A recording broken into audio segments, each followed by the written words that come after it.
Ito ang latest weather update. Alamin ang pinakasariwang ulat panahon ngayon dito sa Information TV Educational Channel. Habagat pa rin ang umiiral sa malaking bahagi ng ating bansa at kasalukuyan nakakaapekto pa rin ito sa kanlurang bahagi ng Central at Southern Luzon, sa halos buong Kabisayaan at malaking bahagi ng Mindanao.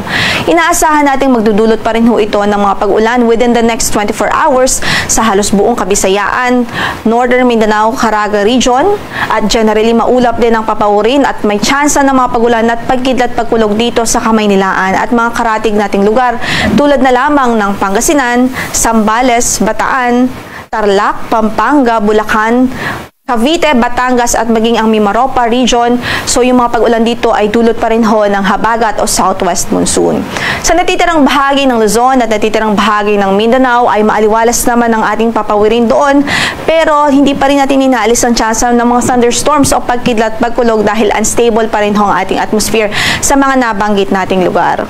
Samantala, yung low pressure area na minomonitor po natin sa labas ng ating area of responsibility ay nalusaw na po kaninang alas 2 ng hapon at ngayon ay isang cloud cluster na lamang.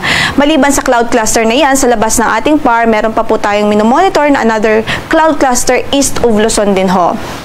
At bagamat ito yung mga cloud clusters at hindi ganun ka-define ang kanilang sirkulasyon, patuloy po rin po natin itong minomonitor dito sa Pag-asa dahil hindi natin nilahis ang tsansa na may mabuo pa rin sirkulasyon along this area o sa karagatang ito.